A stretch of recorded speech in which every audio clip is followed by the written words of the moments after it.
'Cause you're listening to Jams and Tea on See the Show on your TV. So we talk about things musically. 'Cause you're listening to Jams and Tea. Listening to Jams and Tea. Hello, everybody, and welcome to a brand new episode of the Jams Tea Podcast, where we spin the jams and spill the tea. Today, we are coming at you with a brand new episode where we are going to be talking about the new release from pop icon Ariana Grande, her new album Positions, as well as the new album from acclaimed electronic artist Oneohtrix Point Never. We're going to be talking about the new album Magic Oneohtrix Point Never. And on the Record Club this week, after this episode, we are going to be talking about August's recommended record this week, which is John Zorn's Spillane. What are you fucking doing? I'm adding some fun to the... You are. I will give you that. For a second, but yeah. I thought you were just asking August, like, what are you doing recommending this album? Yeah, what are you fucking doing, man? What is Recommending good music that's interesting and pushes some boundaries of what we talk about? I yeah. have been doing that since day one.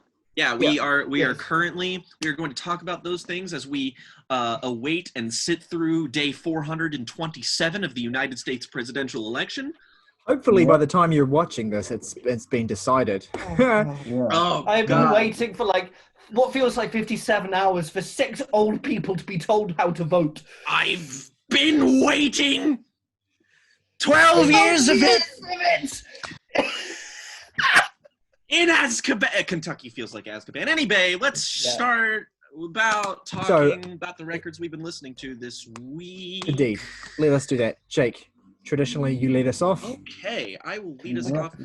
I will shout out a record here, as I did at the end of last week's segment. I will shout out a record that was released in 2020 that I want to shout out because it needs way more attention, because I will not front here.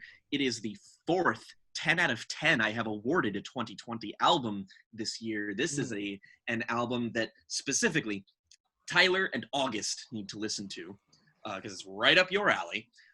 It is an album called Uman from a band called Slift. And those words sound like comic book onomatopoeias.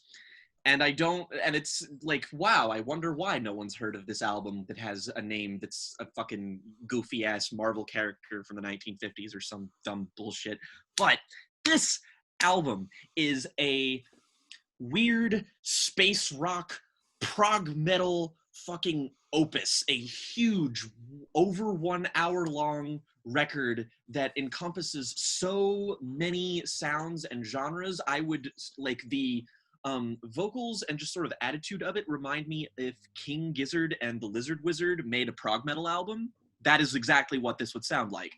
And it's just so fucking vast and spacious, and it just sort of spirals into this large kaleidoscopic sound that just gets bigger and bigger and bigger, and these tracks have such a beautiful progression to them, just the right amount of repetition in them, and this sort of genre that you want. And it's like, I've listened to it like 3 times this week, and it's so fucking good. How do you spell the name of the band? It's SLIFT, and the album name is UMMOM. Okay. Or O-N, my bad. Like Summon, but Mrs. Alessa. Yes, and it's great. I highly recommend it. Not for everybody, but if that sounds like it would be up your alley. It looks quite cool. I like the album cover. It's got the album cover is what like got my attention, and I was just like, wow, this looks nifty. I never listened to it though. But yeah, it's been in my library for months. I was just like, I might as well throw this on today, and I did. No, you giving it a positive nod certainly gives me the confidence to go check it out. Yeah, I definitely will listen to it. I mean, shit, 10 out of 10 from Jake. It's highest rating you can give. It's true. That is true. That is numerically how that works. And that's almost 100. My God. This rating goes to 11. It Why might. can you just make 10 better and make it 10? goes up But to this 11. rating goes up to 11. Unless we start doing like a Robert Christgau thing where we start giving like I don't know, pens or nickels and dimes. This that album fucking- gets a scissors out of 10. Yeah. What This album album gets an off-brand iPhone out of 10. What? Anyway, I have continued my journey along a path of just listening to lots and lots of death metal, and I ventured back to a band that I discovered years ago but never got into as much as I should have, called Coroner. And Coroner are a death metal, thrash metal, occasionally progressive metal, depending on the album that you're listening to, band who are very, very well regarded. All of their albums have fared very, very well on aggregate sites, and I listened to their album No More Color because I read a review of, I think, Death's Sound of Perseverance, which compared the bands and that album specifically, and I listened to it, and while it's nothing like Death at all, it's amazing. Also a perfect record in my opinion. It is like 36 minutes long. It is some of the most adventurous, interesting, and just riotously fun thrash metal I've ever listened to. It's so good. Go listen to their song Read My Scars if you want like a taste of that. It's so fucking good. Definitely check that one out. I just noticed that one of their other albums, Mental Vortex, ends with a cover of the Beatles' "I Want You." I Want So You. Heavy. So yeah, which is a that song that I would kill to hear a thrash metal version of. It's really cool. Also, I did also listen to that record. I think that the two albums are actually on par in terms of like goodness. Mental Vortex is sort of their album that like gets most people's attention. Like that's their highest rated, like what's considered their opus. I slightly prefer No More Color, but it's also excellent. A lot proggier. Moments remind me of Opeth, like early Opeth stuff, like My Arms Your Hearse or even Still Life at points. Great shit. I noticed as well the cover has a still from Psycho on it, which I think is awesome. Yes. Yeah, their album covers are fucking gnarly. Sick. I will listen to that as well. I also listened to, I have a feeling that Tyler will also have something to say about this because it is a new release that we vaguely talked, we talked about maybe covering this, but we just kind of had to ended up shoving it to the side. And that is the collaborative record from a doom / stoner metal outfit Vow and Emma Ruth Rundle, Kentucky singer-songwriter, Louisville, Kentucky singer-songwriter from my homeland.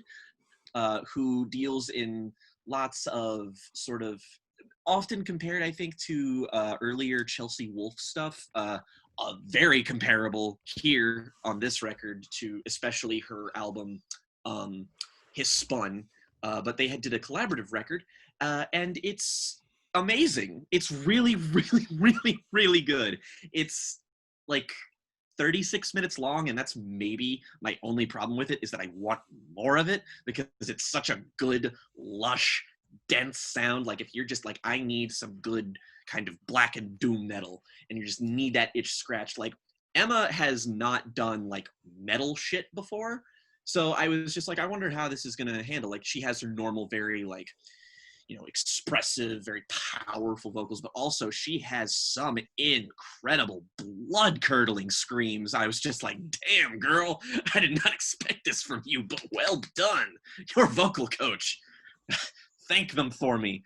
It scratches a particular itch. There's no real like weak spot on the record. I kind of hope, I know it's a collaborative record, so it's not likely. I just hope that they work together more in the future and maybe develop their sound a little bit, do something a bit more adventurous with this particular stuff, because I crave it.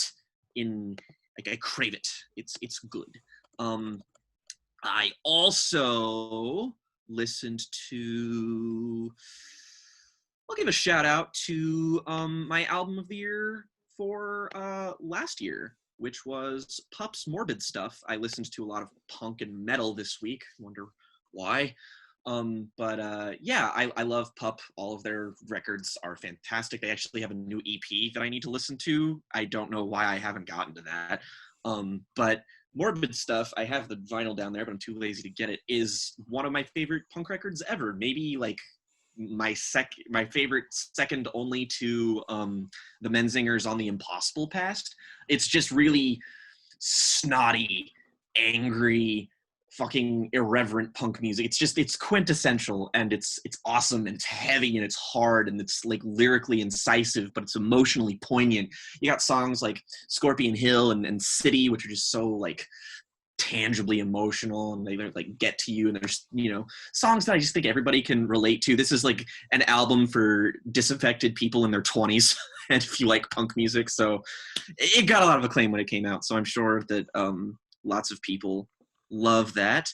And I guess the last record I talk about here will be I listened, oh, there we go, another Kentucky shout out, an album called Kentucky by black metal slash bluegrass artist Panopticon.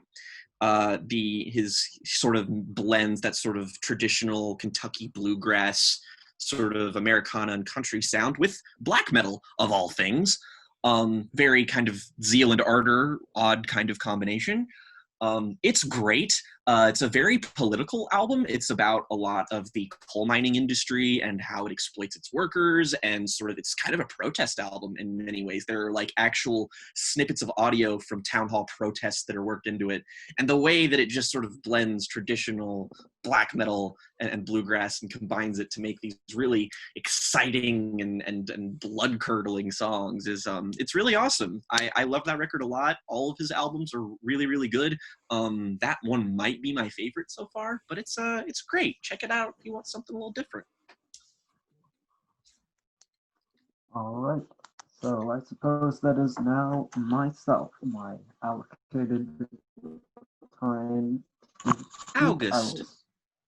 I will start with a re-listen on a cassette of a Rush album, because this week I went over to a record store. I bought a ton of Rush albums, as I've talked about with everyone here. And the one I wanted to shout out was 2112 of all of them, because what was crazy is the cassette for that, despite being the oldest, sounds so gorgeous. Like the mixing on that album, which is something I never really appreciated on the digital version, like the mixing and production and like everything there is so, it sounds so crisp. Like the midtones are just perfect, are perfect in the mix. It's so well balanced. It's such a good sounding album, and it's far from my favorite of Rush's albums. But yeah, just wanted to give it a little shout out.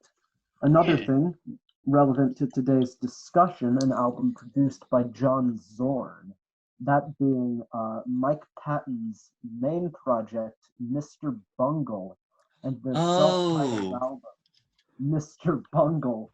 That's cool. Fucking insane. And we Mike Patton is so dope.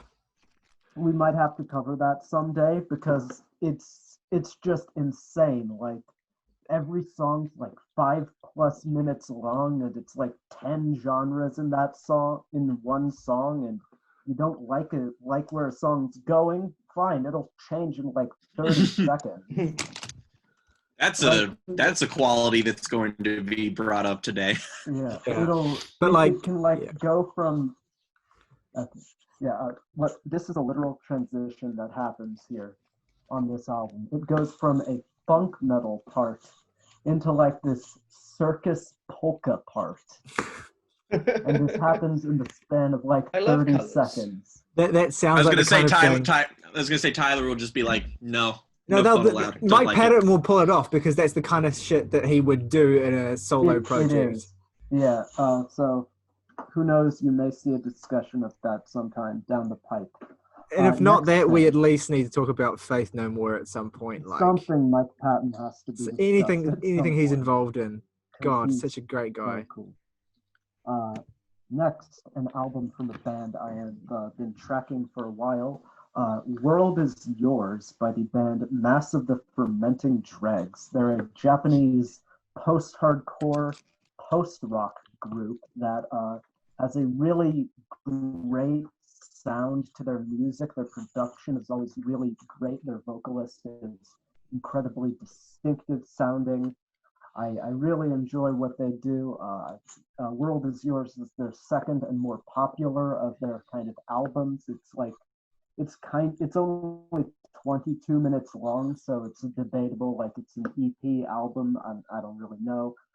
Point is, it's really good. I have the hot take of kind of slightly preferring their self-titled debut, but that's neither here nor there. I think it's a pretty sweet album, and you should check it out if that sounds appealing to you. Next up, Licensed to Ill by the Beastie Boys. Ooh. I quite enjoyed. It's really fun. A lot of great energy there. I have to say, I get that some of it is like to a degree of parody, but I do find the very like almost frat boy anthems, frat party anthems on there to get a little annoying. I still think it's a good album, but I have not heard much else from them. But I can tell you, I know it's not the best. Paul's Boutique is Boutique. like it's like a light year leap forward from that album. Just the production on Paul's Boutique is just so fucking forward thinking. Like that shit holds up so incredibly well. Yeah, we might talk about Paul's Boutique a little bit later. Licensed to Ill being produced by our favorite producer on the show, Rick Rubin.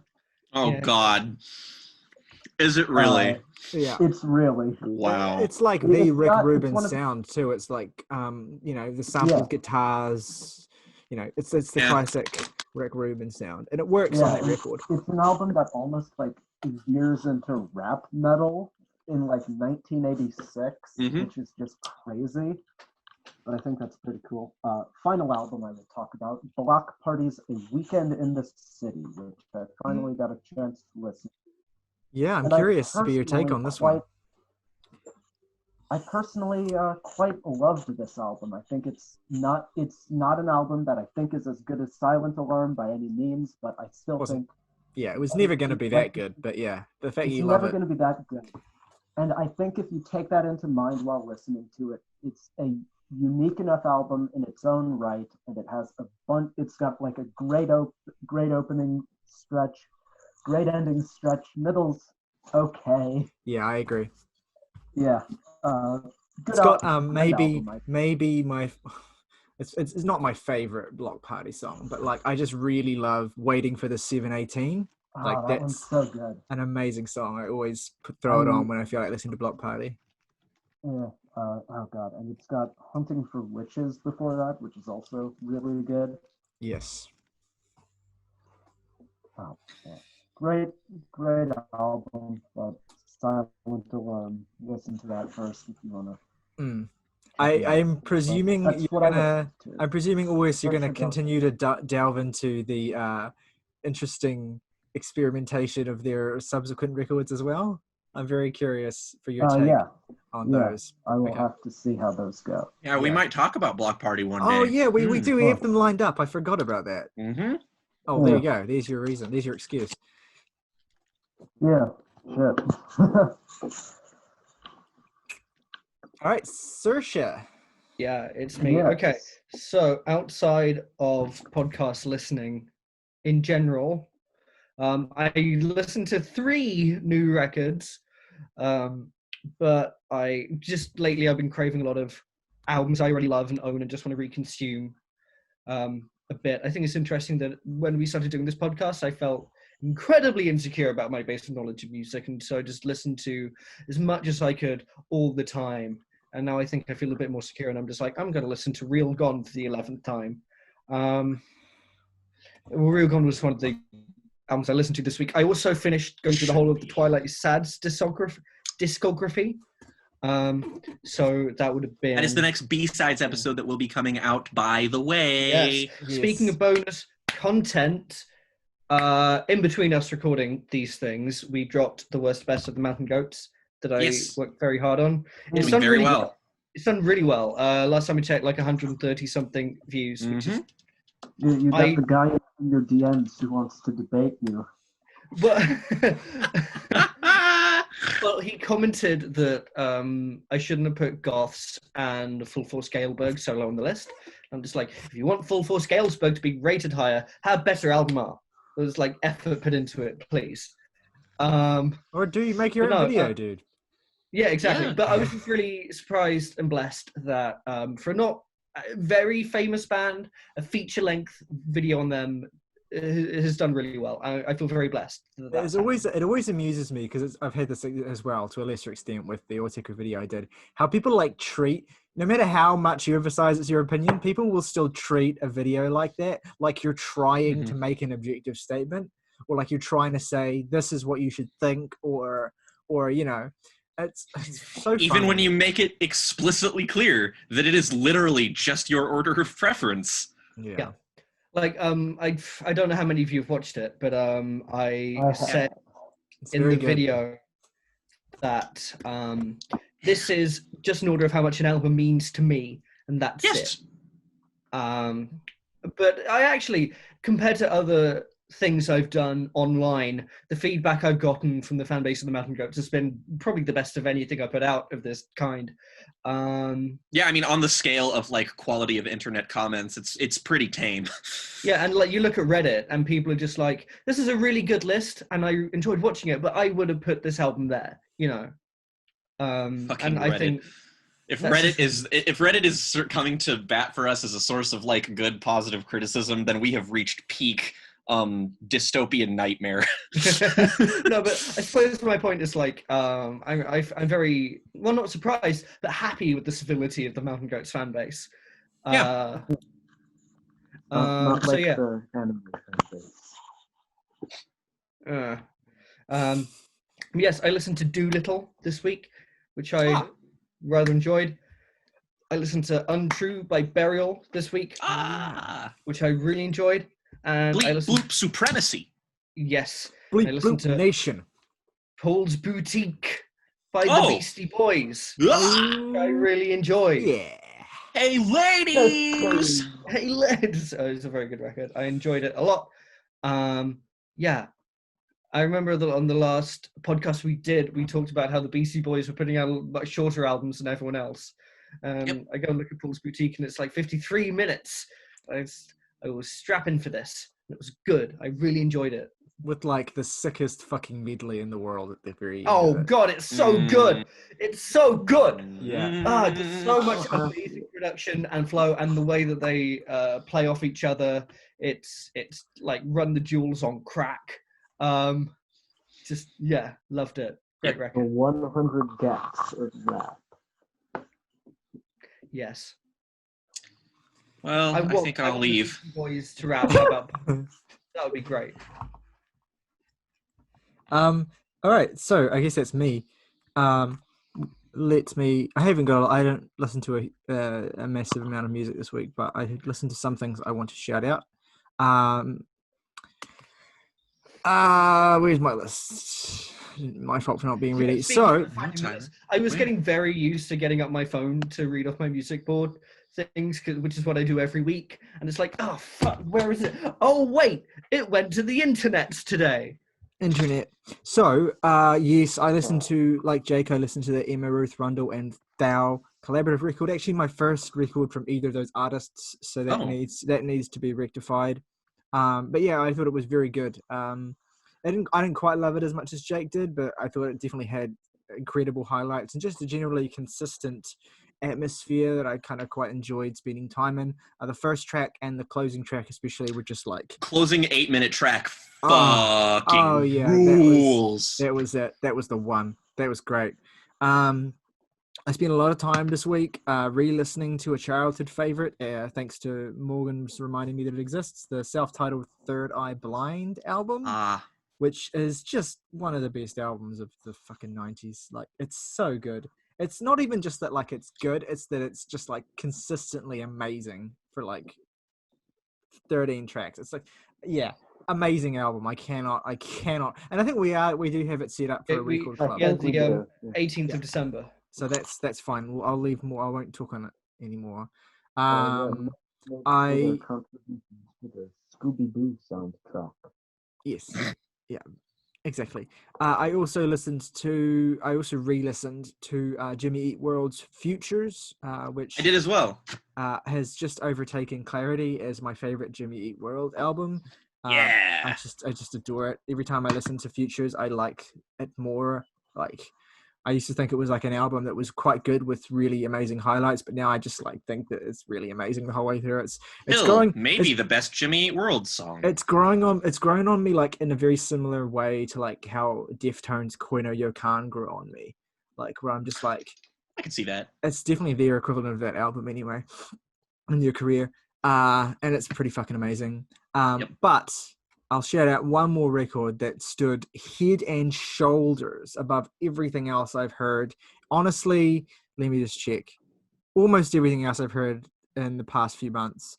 One of the best records I've ever heard. And relevant to one of the records we're discussing today, I listened to John Zorn's Naked City. His magnum opus. Holy moly. Like, this album will violate you. It's insane. Okay, Trent Reznor. Like, it goes through so many different like shifting phases. Like, it's kind of a jazz album. It's not really a jazz album. There's elements of free jazz. There's elements of chamber music. There's elements of Western soundtracks. And there's also a stretch of 8 consecutive death grindcore tracks in the middle of it that sound like Napalm Death. That doesn't shock me, considering some of the stuff that's on Spillane. Oh, like Spillane, we'll get to Spillane, but this album is like something else, even compared to Spillane. But it's like completely laser focused for a whole hour. Like, it does not flag in the slightest. It keeps your attention. There's not a dull moment, but the way that it's constructed is such that you don't get exhausted while listening to it either. It's just a beautiful, pummeling mess of an album that just comes together perfectly. And I just completely am in total adoration of it. I can't believe it exists. And more to the point, I can't believe that it took me this long to listen to it. Top 10, it's not even a jazz album, but people like top 10 adjacent. Top 10 jazz adjacent records ever. Like, it's up there with fucking Bitches Brew. It's that good. Ooh. It's as good as Bitches Brew. Wow. All right, that's high praise. So I'm gonna download that right now, because that is not streaming on Apple Music. No, yeah, it is not, which is annoying. It's not on streaming services, but find it whatever way you can. There's a cover of the James Bond theme on it that just rips. There's a cover. Which one? I don't know which one. I'm not into James Bond. It's just called the James Bond theme. Oh, right, okay. And there's also a cover of the theme from Chinatown on it, which will take your breath away. Yeah, stunning album. Dope. And that's all I really have to talk about in this section. Cool. Right. All right, so we move on to our first review of the week, which is yes, we do. Oh, no. Ariana Grande. We're not even fronting. Everyone's just out of the gate, like, Time for your right, top review. Yes, honey.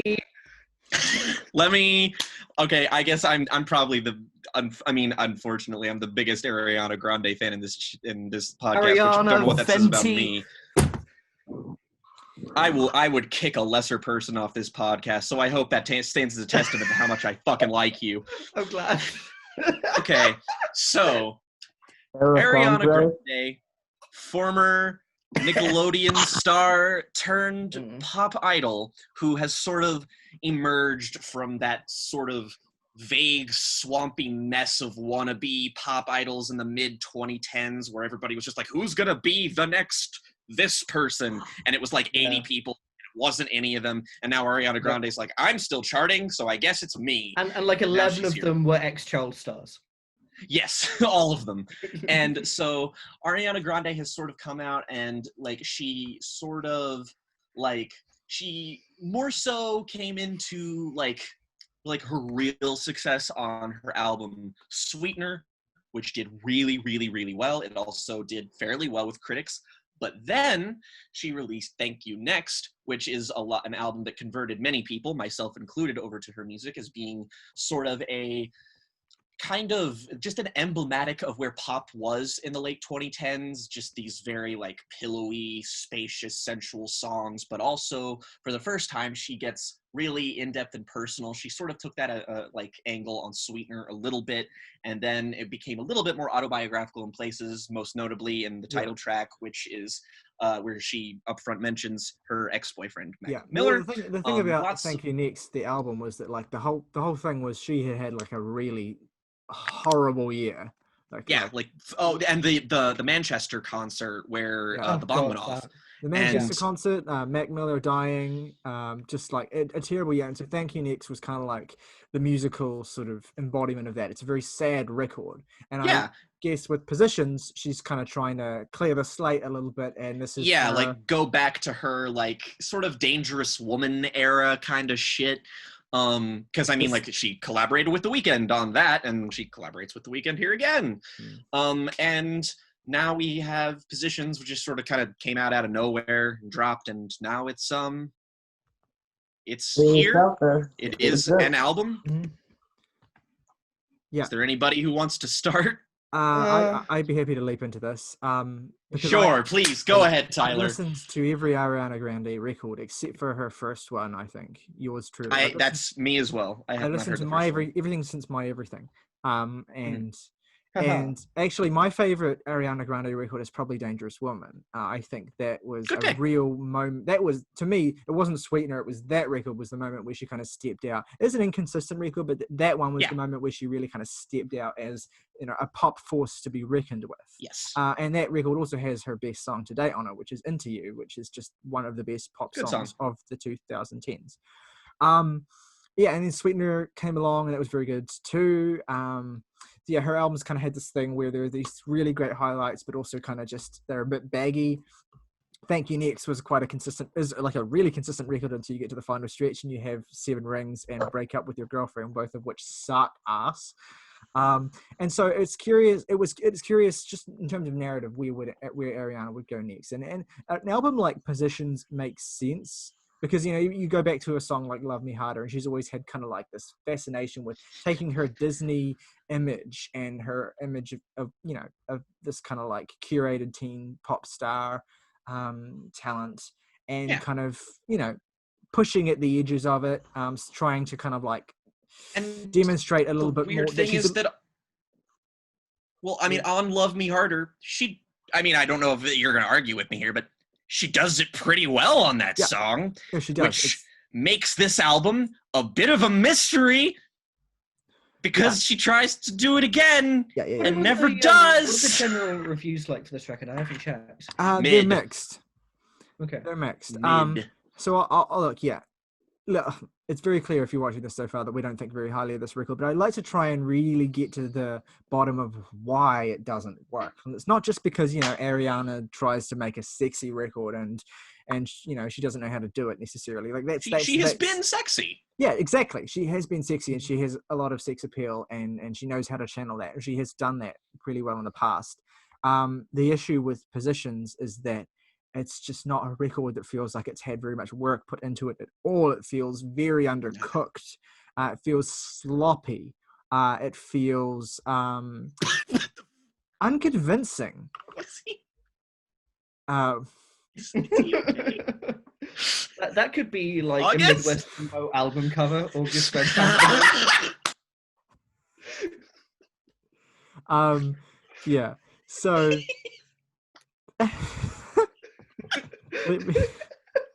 He's taking up a position. What can I say? Anyway, he's certainly that's his position. So okay, let me get into my review then. Please do. I need to make this smaller so I can read it and see you at the same time.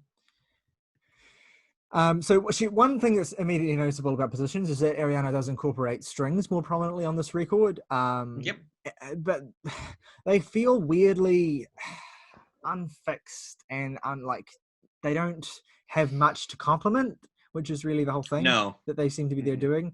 The instrumentals scarcely rise above a pleasant, amiable background noise.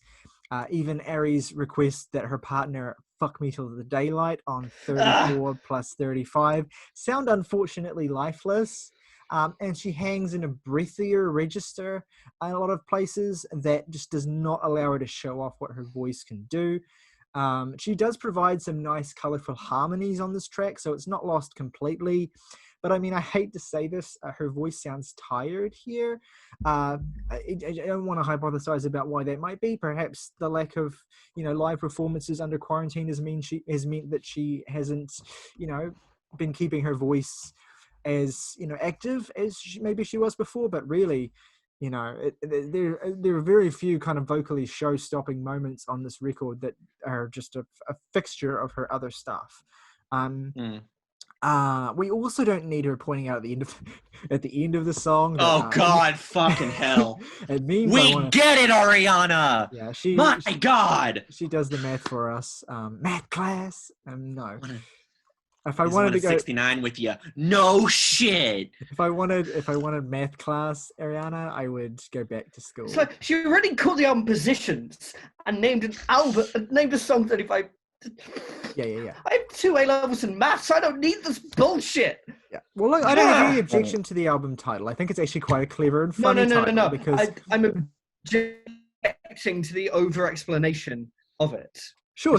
But I mean, I'm imagining the guy who didn't do the math in his head listening to that, and then he just hears that at the very end of the song and just like, oh. Well, no, because like the whole song is pretty blatant about what it's about.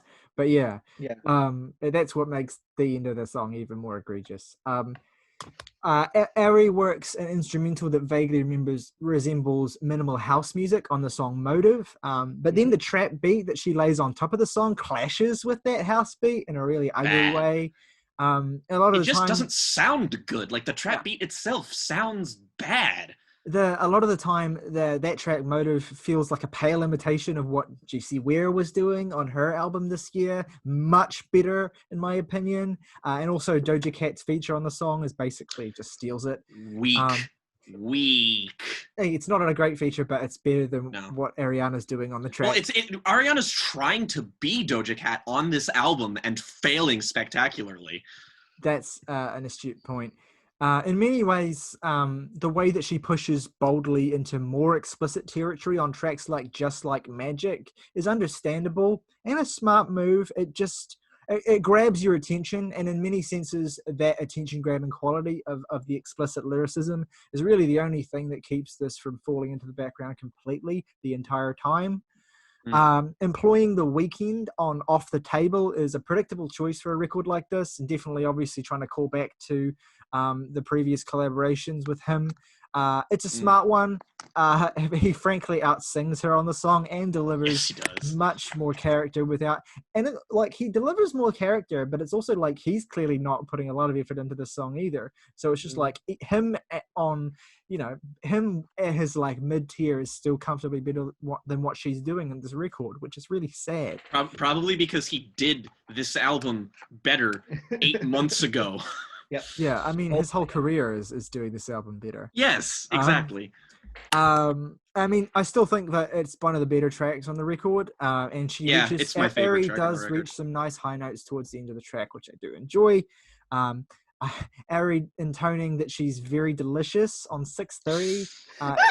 Manages to make that. It's just the most unpleasant sexual advance that I've heard on an album in a long time. There are a lot of those. A lot of them. It's very unconvincing. Ty Dolla $ign tries and fails to add something resembling musical edge to the ephemerally boring Safety Net, a song which barely exists and sounds muddy as hell. And that's another thing with this record as well, I haven't really touched on so far.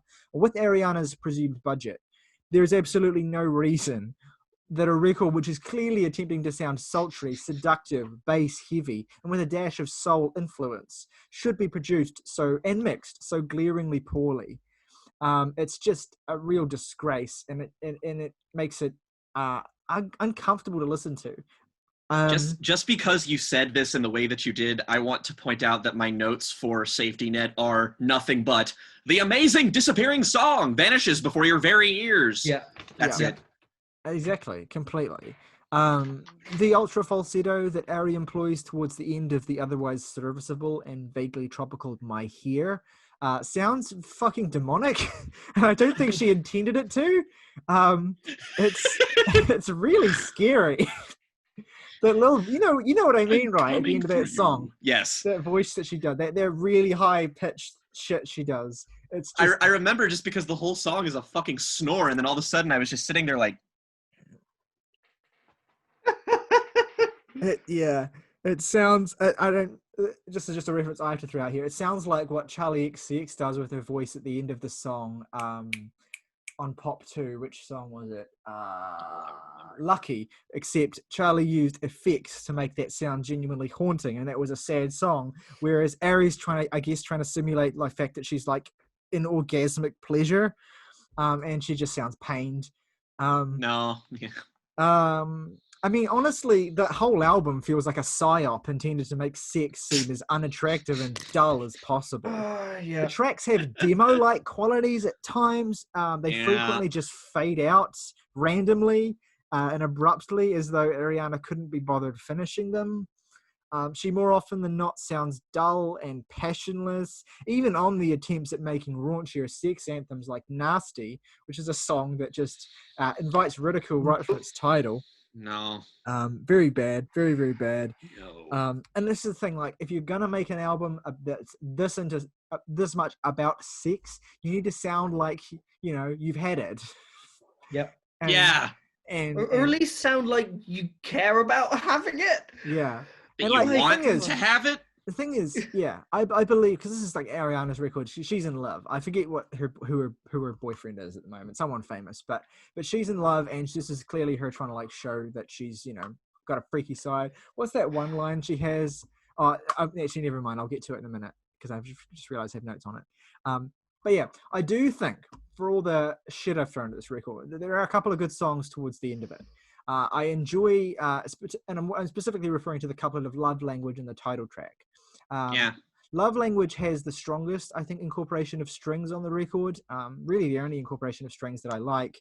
They sound genuinely lush on this song, and they fill out the mix nicely. There's also a really steady dance groove on this track that clacks against them, and that also sits quite nicely as well. It's a good counterpoint that I think she tries to do on other points of the record, but fails with the instrumentals. Gives the whole thing a genuine pulse to it. Ari sounds engaged on the song for once. She even approaches having fun at points. Although this song does also have a weird coda that feels really tacked on. I don't really care for it. The title track, which was dropped with little fanfare for an Ariana Grande single, but I think it's quite good. I enjoy the title track, actually. I think it's one of the better produced cuts here. Playful, it's nice. There's a little Craig David callback she does with the line, "I'm trying to meet your mother on a Sunday and be your lover on a Monday," which is actually quite cute, I think, and made me laugh out loud. It's a bit corny, but it has character. I was gonna say personality. Yeah. And also just the chorus hook in the song is really just fantastic, I think. And again, it's an example of she incorporates a trap beat against a playful string arrangement, and it works. Because it's well produced. Then the last two tracks after it, I don't really have much to say about. They're fine. They're nothing special. But yeah, it's just a really weirdly disappointing record. Ariana seemed to be on this kind of streak where she was kind of finding more identity in her music as a songwriter and a pop musician, and this feels like a weird sidestep. It almost has the quality, like, I presume this is a quarantine album, and it has that kind of quality, but if you compare it to another pop quarantine album like Charlie XCX's How I'm Feeling Now, then you can see you can see a void of difference in effort, in concept, in execution, structure. And this is and it's just such a fun. I don't even remember how long this record is, but I know it's got too long. 40-something minutes, I think. It feels like an eternity. It's like just as long as Thank You Next, and it feels like 1.5 times that length. And it just feels like you're listening to the same song over and over and over and over, and it's not a good song. No, not particularly. Yeah, it's all right. Kind of. I'll let you guys have it now. It's better. No, you go. I just wanted to ask if I could do a full review next, if that's okay. Yeah, mine's not even a full review. Mine is more just sort of scattered observations about it. Really, this is more of a stand-up routine than anything else for poor Ariana. And look, it's like, I really do like Thank You Next, like, a lot. I think it's a great pop album. I think it's a very personal project. She's very vulnerable on that record, and it's lots of good ideas are there. And the thing is about that album is that it was made in an incredibly short amount of time. I don't even think it was even a full year after Sweetener that came out. And it's probably because you're just like, oh, less time. So, you know, it might not be as ambitious of a record, but it's like, no, it's because she like felt like she had to make it, and then she fucking did. Yeah, there's And that's an why all the emotional songs, urgency to that album. Like, you can feel feel that every coming through. song has like a complete idea, an expression of a thing. And whereas here it's like, I'm not opposed to, you know, the concept of, you know, an album where every song is just about trying to fuck. Because, I mean, like, look, everybody on this fucking podcast loves Deftones. I mean, like, every single Deftones album is just constantly want to kill this person, want to fuck this person, maybe both, I don't know. And it's like, so it's fine. You just have to fill in the gaps. You have to present me with things to latch on to in the absence of what might otherwise be more engaging thematic material, and none such thing is here. First, just one of the lines that sticks out to me on the first song where she says, "Diamond's good for my appetite." And it immediately conjures to mind the mental image of this small white girl wolfing down 24-karat diamonds, and the possibility of her being a Minecraft fan apply here. So, you know, real good job of being sexy, Ari. I don't know why some of the instrumentals sound compressed and why other ones don't. It's very bewildering to me as to how, like, it's usually the more trap sounding beats that just don't sound good. I don't know why. Like, I'm not exactly opposed to them happening, but the ones that were on Thank You Next, they snapped, the hi-hats rattled. It was like, oh, it's, you know, it's hitting me.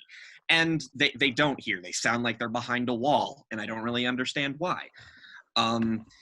It also, the song Shut Up makes it far too easy for me to make a joke about wanting her to shut up. So, you know, also her singing the lyric, "You sound so dumb," it just invites ridicule.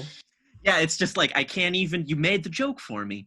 There are also just so many scattered lines that are attempts to be sexy on here, and just make me really just, like, I'm just not into a lot of this. Like, how have you been using your tongue? That's a lyric that's repeated multiple times, and I'm just it's not just that, it's the fact that she rhymes it with "how are you using your time," and when she does that, I feel like I'm caught in the shadows and want to hit the not to rhyme button hard. I also just imagine her like licking a clock for whatever reason, just because, I mean, I have to do something with the mental imagery in my head. Licking a clock. Which leads me to on 34 plus 35, where the least sexy euphemism for sex ever employed is put in with "just give me them babies." Nothing makes me want to fuck more than the concept of childbirth. Thanks, Ariana. Also, the solid second place for the least sexy thing on this record. "You know I keep it squeaky." Like, Jesus Christ, if you're trying to keep yourself squeaky, see a fucking doctor. That should not happen. And as Tyler pointed out, explaining the math of 34 plus 35 and not keeping it as, like, actually, I almost say like her using the lyric 34 plus 35 in itself and not using that as just a cheeky title is just like, you sound like a fucking nerd when you're singing this song about sex, and then all of a sudden you're just like, oh yeah, math, and it's like, okay. The production on the strings is like occasionally good, but like Tyler said, it's just like doesn't match up with the beats sometimes, and I don't get it. It should be more polished than that. The other world. Oh, okay, there he is. Another terrible little euphemism here. "Leave it open like a door, come inside it." Like, that's just a schoolyard joke, Ariana. That's not even like, what even, no. The mental image that she just sort of puts in your head of her awkwardly fucking someone while the neighbors are hysterically crying about being an earthquake is fucking hilarious. I just, like, I don't know why, but she's just like, oh, the neighbors think there's an earthquake, and I'm just like, what are you doing? That's not how that works. Is this why this album is pronounced bad? Like, are you going deaf? The thing is about lines like that, and about the album in general, is it's a picture of like love and sex and romance that it's not very accurate to anything I've experienced in life for a start. But if I feel like it comes from either like a teenage girl's understanding of watching too many Sandra Bullock films, combined with like a teenage boy who has seen too much like aesthetic-oriented pornography. Just that really nails hits the nail on the head there, Serge. I actually completely agree with that. I also put, before I even listened to the song that she features on, I just put, man, Ari just really thinks she's Doja Cat right now, who, you know, I didn't love Doja Cat's last album, but the woman knows how to be sexy and like cheeky. Like, she gets this vibe and knows how to put her finger on the pulse of how to make this level of pop work and make it catchy and interesting. And that's not here. And hey, speaking of Doja Cat, like, the generic production though is really the sad thing about Motive. It's just a real put off. Like, the bass is muddy and it should be like lively and funky about the, you know, this enthusiastic song, and it's just like, it's a fucking power nap. And also her usage of the word subliminally. That's not what subliminally means, Ariana. God damn, it's like fucking irony. Like, stop saying that. The whole album feels like it is written from the perspective of a high school girl who got in trouble with her dad when he found a used condom in her trash, and suddenly she feels like the baddest bitch alive. So, you know, take that for what it's worth. Doja Cat doesn't even really sound like she's trying, even though she handily outdoes Ariana on the song. Just Like Magic is one of my favorites on the album, just even though it has like really off-putting and weird humble brag energy, but I still kind of like the approach of coming at this song about confidence, and the song has bounce to it and energy that all of the other songs do not. It's also one of the better produced at sounding songs on the record.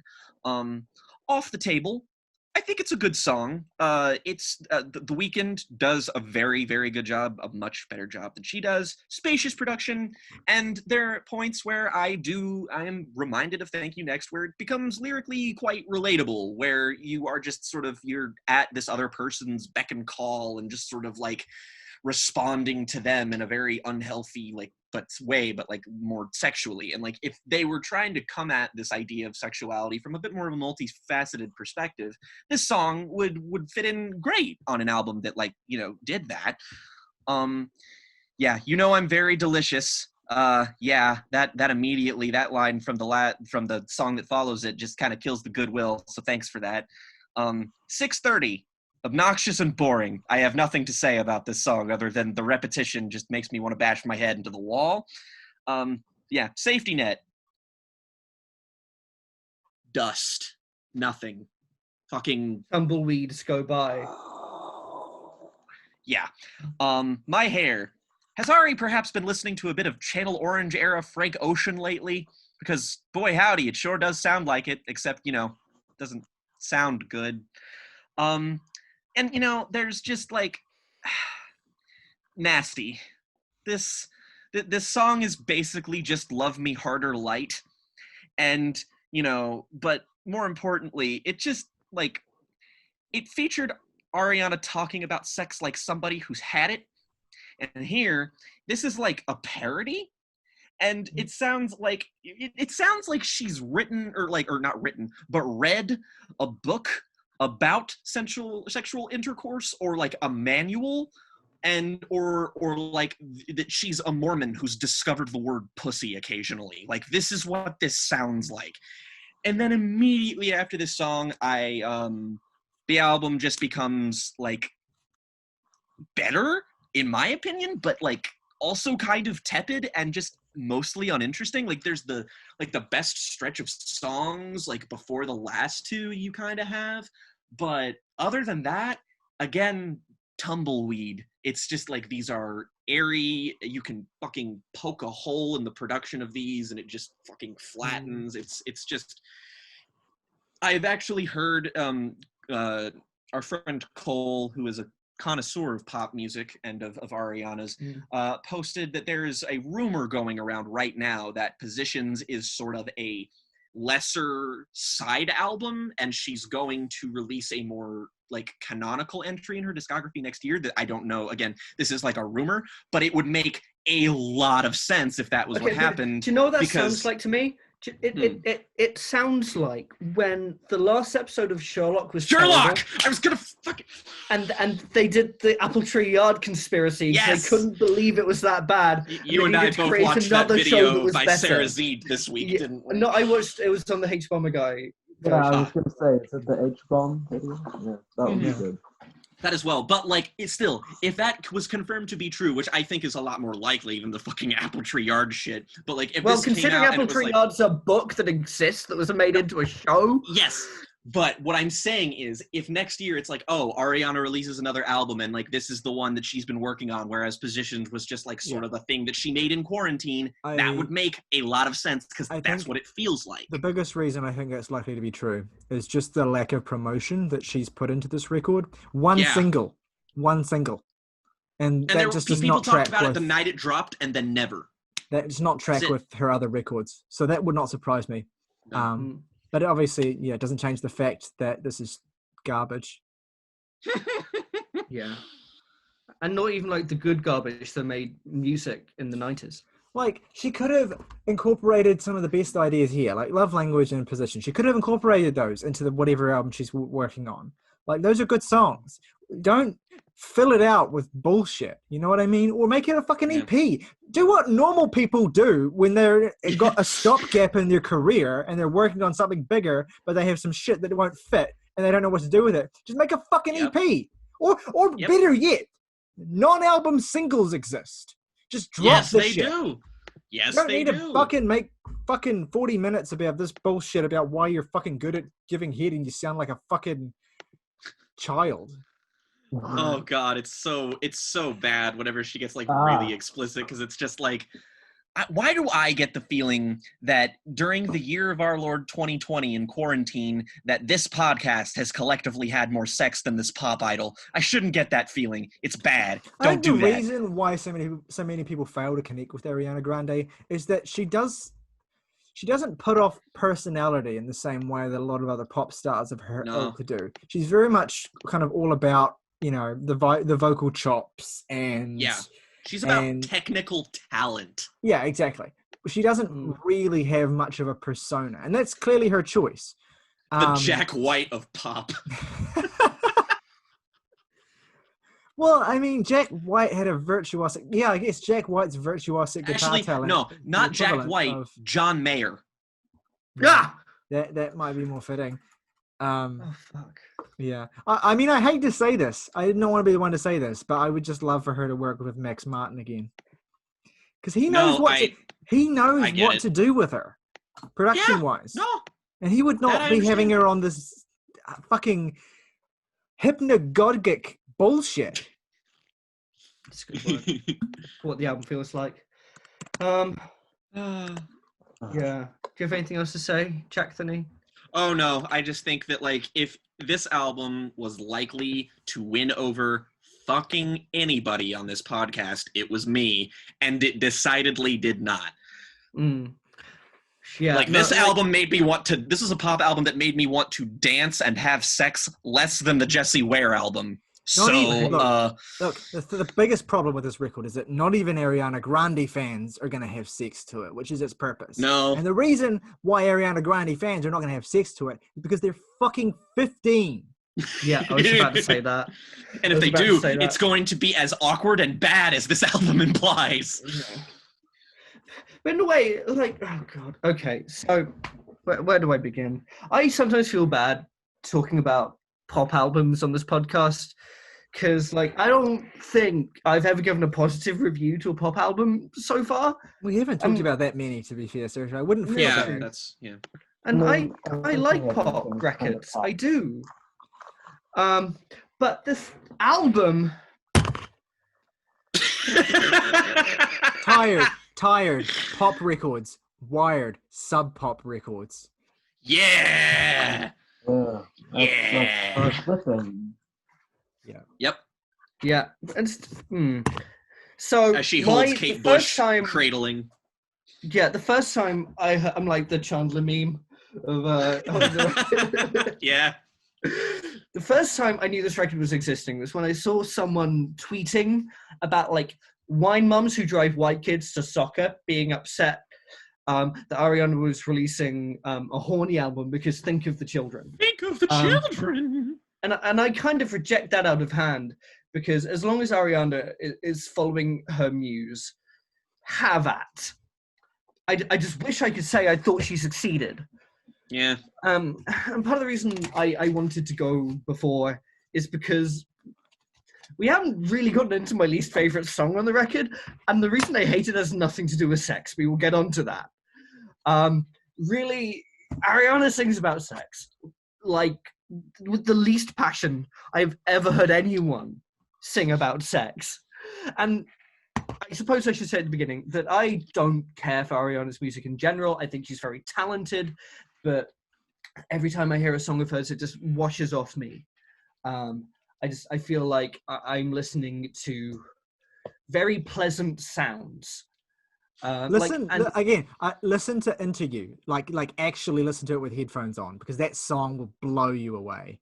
Okay, I will do that. And then like I really didn't like Seven Rings, like almost at all. No one likes Seven Rings. Don't worry about it. Okay, that's good. It just sounded like a very rich teenager telling me how rich she is as a teenager. I don't know how old she is. It's probably not, but that's how it feels. And I think she's only like a year older than we are. Yeah, but then I listened to the song Just Like Magic, which is track number 4, which is my least favorite song on the record. It's a bad song. It's bad. I like it fine enough. But it's like she's just singing about getting everything she wants.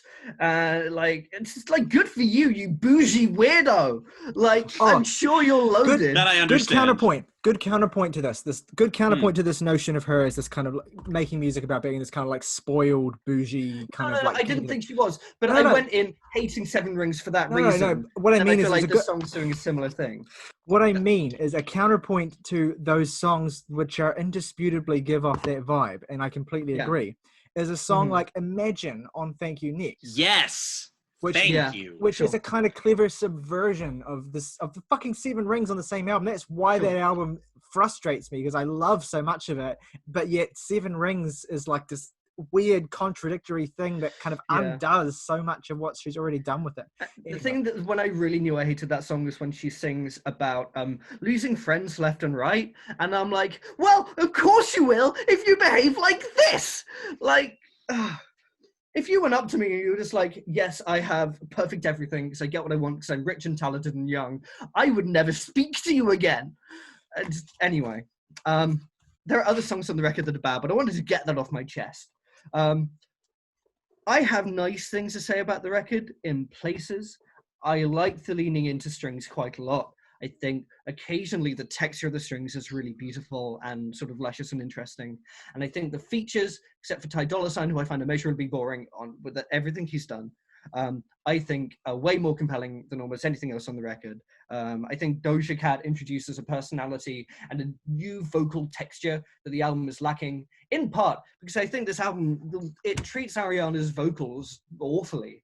And it takes Ariana's very talented, but like, again, pillowy vocals and overburdens them with so many layers of harmonization and so many layers of EQing and compression that Ariana is an amazingly talented singer, but you wouldn't know it to listen to this album, because when she breaks out the vocal chops, it feels like filling in the gaps on a song with knobs, like with bells and whistles. And when they add harmonies, it sounds like they're doing the same thing, but it sounds like a wall of noise because it's all so compressed and there's too much of it. So when Doja Cat and The Weeknd come on, and you know, The Weeknd is one for vocal flourishes, don't get me wrong, but so much of what he's doing is a relatively uncompressed, lightly EQ'd single track vocal with occasional harmonies on top of it. And it's just so much better because it's just a standalone vocal on the mix that I can engage with and feel the personality of the person behind it. And of course, like it was Doja mixed in a completely different studio, and then he sent it to her. Yeah, and like nobody could do anything to erase Doja Cat's personality on something she releases. Like her coming on this is just like, yes, you are the person who released "Bitch I'm a Cow" and you want an Ariana Grande record. Like, God, He's not a cat. She don't say meow. Yeah, the lyrics are so ridiculous on this record, and also whenever Ariana Grande breaks out a colloquialization that is popular with the youth on this record, like when she's like, "Miss me with that shit," I'm like, you sound like my little brother trying to be cool, and this is immediately going to date the album so like badly. Tyler said, it's a psyop. Yeah.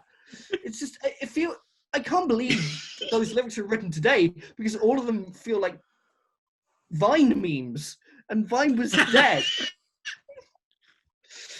Oh my God.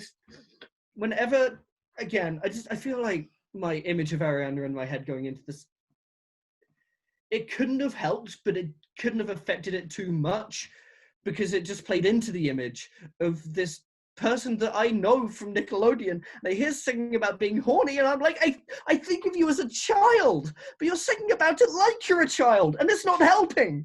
If you came to me singing about this, like, as someone who has had just awkward and nice sex both, if you came to us with any sex level haver of has logged on. Exactly. If you came to this with any level of maturity, I have sex. I feel like I've made this joke on the podcast before about a different song. Probably. If she came to it with any level of not non-cartoonish understanding of sex, like if I didn't feel like you were singing about it and I'm imagining like Ryan Reynolds butt in a rom-com, I might come away from this album with a different image of what you're doing. But I hear like a cartoon sound effect is supposed to play once she's done saying the line, like boing. I picture, like, I can't remember what it is, but it's a movie poster of Ryan Reynolds wrapped in ribbon, and he's leaning on something against a white background, and it's a rom-com, and I'm like, this is that movie. I feel like that's so many movies. Well, yeah, they're all flashing through my head right now. I think I know what you mean. I'm having trouble picking out another specific song because these observations go to so many of them. There are better songs on it, but like I listen to this album and I'm like, I just want to listen to WAP. Like that is a song that is a song with a pulse that is like actually insightful and confrontational, and it's fun, has energy. And it feels like it's written by people who have sex. There's some holes in this house. There's some holes. I totally think this record was written. It was completely conceptualized, written, and recorded in the time since that song was released. Like a bunch of boardless suits in a boardroom were just like, the teens like this wet ass pussy. Let's make an album that's about the wet ass pussy. Tyler was saying about a couple of these songs feeling finished and so many of them are feeling improvised. What it feels like is Ariana had a couple of finished songs about being horny, and then record execs got in the room and they were like, well, albums are big because of Spotify, and WAP's really big, so let's make this an album. Basically, what it needed was a Megan Thee Stallion feature. Oh God, yes. Oh God, it was so aggression, good. poignancy, please. The only reason it doesn't have one is that like it would make it even more obvious. Oh God, Ariana is. Yeah. And I listened to the song, and I'm just like, there is no pulse here. Like you were singing about having sex till the morning and like drinking coffee to be awake long enough to fuck longer, and there's no pulse. All anyway, I think about with that was about this with as much passion as a corpse. And when she talks about that, I'm just like, man, coffee gives me the shits. That's not sexy. If I want to watch your Budchright's Necromantic, a movie about fucking a corpse, then I will. You know what? I love that we have a podcast where one member is going to bring up York Budchright's Necromantic in the context of an Ariana Grande review. Nicholas Winding Refn's The Neon Demon, where Jenna Malone just fucks the corpse. Yeah. Okay. And that is a scene with more passion than anything. I was just about to say, I was like, that scene is so much hotter than anything on this album. Yeah. Okay. Okay, like there are good songs. Just God, is the album boring? Okay, August. I would love to hear from you. What's the August God. take? Oh boy. So yeah, I'm the resident hater of pop music or something. I don't fucking know what I do around here. You're the resident hater of music. Why are you here? Hater of music, that too. Yeah. So basically what I've done is throughout the course of this, I'm coming forward to you, Ariana. I'm gonna be your new ghost writer. Here's some bars I'm gonna lay down for you. How about so tell me what you think about this one. I'll make you come like a dog when I ring your bell. I'll On the White House type beat. Yeah. Or a Weezer type beat even, if you remember. There's some hoes in this house. I'll make you like Neapolitan ice cream, 2 in the brown. And I.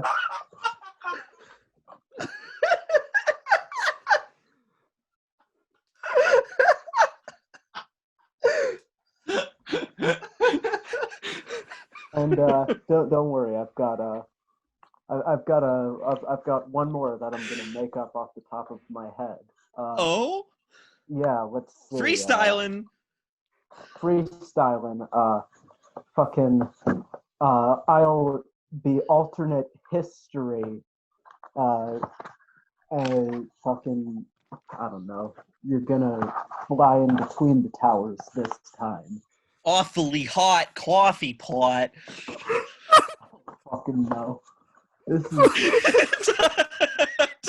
Did you hear what he said? Yeah. I did, unfortunately. Get it? Because it's like her legs are the towers. Brain is a penis. See, I explained it like she would. Yeah, this is the worst album of all time. That would be on a song called 9 + 11. It'll be like 9 divided by 11. Yeah, 9 divided by 11. Boom! It'll be Fucking nothing. I can write this shit off the top of my head. 506. Oh my god. Yeah. Yeah. Oh my god, this album. It's just one of the most. It's like this wonderful intersection of competent and I don't give a shit. It's beautiful. Like I can listen to all 40 minutes of this with great ease, and I can never hear a single lyric that's being said. It's wonderful. Like, what about the other she's 5 minutes? I don't fucking care how long it is. She's managed to create just the least interesting album of the year. I kind of applaud it because I throughout this whole discussion, I was honestly astonished you guys were roasting the lyrics because I can't remember a single one of them. Like, I'm not even sure what I came up with wasn't on the album. Like, I try to read through the lyrics on Genius, and it's like there's some force compelling me to close the tab. I can't fucking read this shit. It's just devoid. It's an album devoid of hooks. Also, like, I can't think of one lyrical or instrumental moment where she like gets you into the song right at the start. It just never happens. And I have to say, I fully support that theory that this has to be some kind of like fan service project. I don't know. She's servicing someone with this. Problem, she's not servicing anyone. Hey! I don't have anything to. Yeah. I mean, next time we get a pop album like this where we sort of foresee August like not connecting with it and like washing over it, we need to have like one section where it'll be like, yeah, that one song on the record where she just suddenly just started talking about Jews. That was really weird, right? And then August will just be like, yeah. Mm-hmm, we're covering the new Kylie Minogue record next week.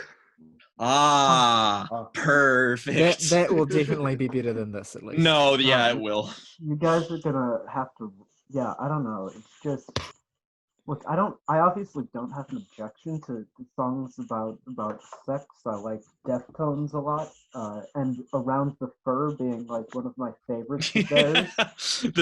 The sexiest album? The air quotes, it's the least sexy, but that's the point. That it's The least sexy, but the one that is most about fucking. Yeah, exactly, and that's that record's point. Yeah. And this record feels like it did that, except it didn't mean to. This album will serve as like mass sterilization. Oh boy, yeah. And on that note, really Yeah, oh my god, young people aren't having as many children as their parents. Click here to find out why. It's just a stream of this album. Yeah. Just the thing about this record is it brings me back to the first review we did of the Charlie XCX record. And I wasn't as good as I am now, I think, of talking about music as a form of media analysis. And I listened to this and I'm just like, oh, I gave How I'm Feeling Now a rough fucking deal. I need to go back to that record because I'll probably love it. Tyler and I are just like, yes. yes. My thing with this stuff is I don't care. I just like roasting bad albums. It's fun. Yeah. As we all do. I mean, this has brought me great joy because I've wasted at least 120 minutes on this album, which is 2 whole hours of my life. It is very fun to roast, and like it's very easy to get caught up in it as well. So I will say once again that legitimately, I think that the title track is awesome, and I've listened to it a lot. No, I mean it's not without like a chorus or two I can remember scattered throughout there. Yeah, it's just that. And like her voice does in fact sound nice throughout the entirety of the record. That's the thing, and it's produced. we're gonna get into circles here. Let's do our favorite tracks and ratings. I wish we could talk about the Mac Miller album. All right. You're right there, Tyler. All right, so let's do reverse order because I said so. My 3 favorite tracks. Has Morgan sent ratings for any of the records? No, he hasn't. My 3 favorite tracks are Positions, Love Language. My least favorite track is that's actually a really tough call. I might say 6:30, I guess. Bad song. No, actually, I'm going to say Shut Up is my least favorite track. It's bad. Bad song. It's I real never bad. talked about that one. The things about record labels is they will force you to put the 4 best songs at the start of the record, and I don't understand the track ordering in that context. Opening with "Shut Up." Well, Ariana's never done that, to be fair. Like, even on the last couple of records, the best songs were deep cuts, but they were still singles. Anyway, my rating is 4 out of 10. Yep. All right, so that's me. Yes. My choice for my 4 favorite songs are just my 4 favorite records is another question. My 3 favorite songs on this record is probably obvious Love Language, and I'm gonna choose the one with The Weeknd on it. And my least favorite is Just Like Magic, and I'm going to give this record a 3 out of 10. Okay, so that's me, right? Mm-hmm. Fucking favorite tracks. What are the songs? You know what? I'll just do I don't care. I'll just do my favorite tracks and least favorite track for The Devil and God Are Raging Inside of Me. So I'm gonna go with you know what? I'll go with Millstone, Limousine, and oh boy, this is a tough choice. Yeah, it is. I kind of want to go with Sowing Season. But you know what? I'm gonna split it. I'm gonna put something that's more towards I'm gonna go with The Archer's Bows Have Broken, just to get some songs from throughout the track list, you know. And I guess my least favorite.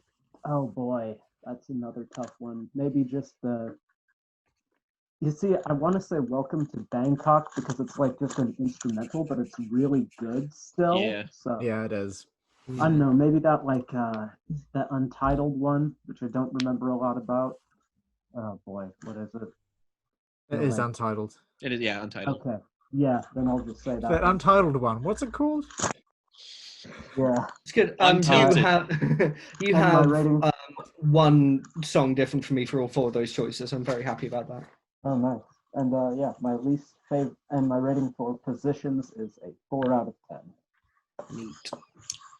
Well, I guess that Delightful. leaves me. My favorite song is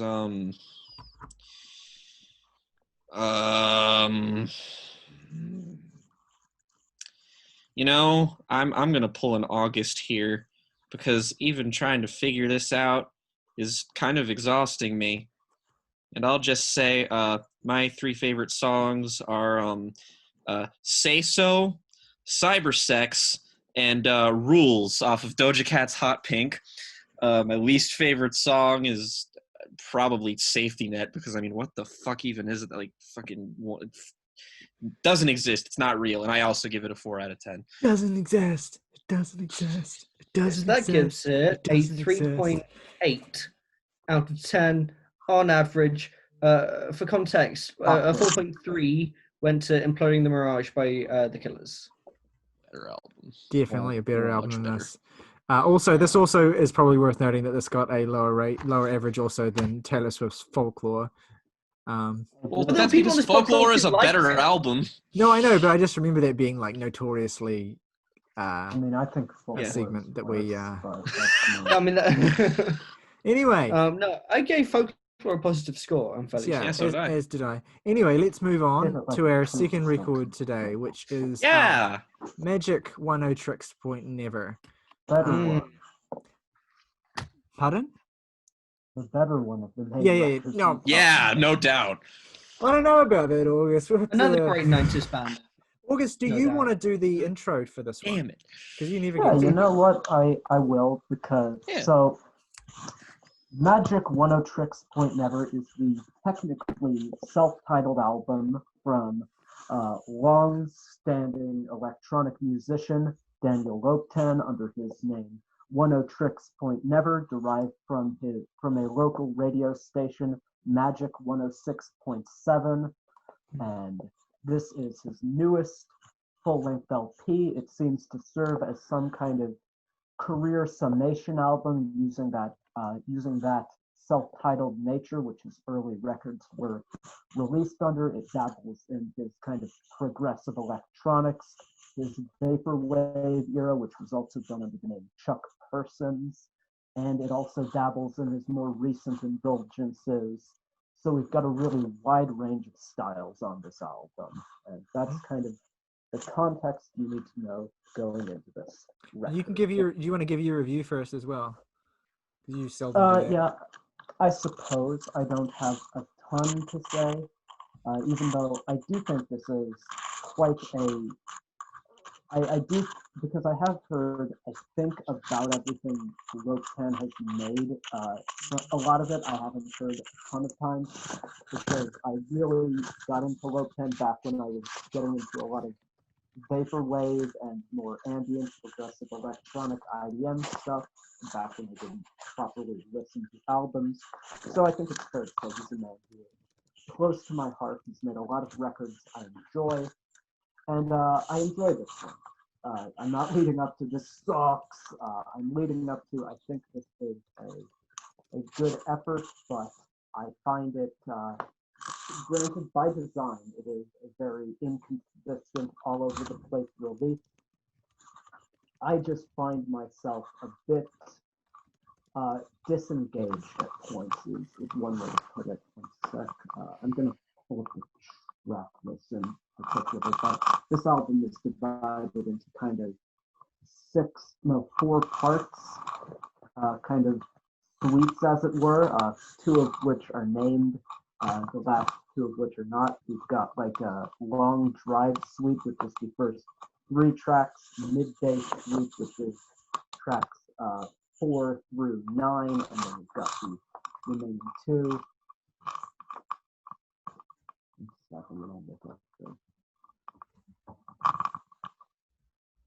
Yeah.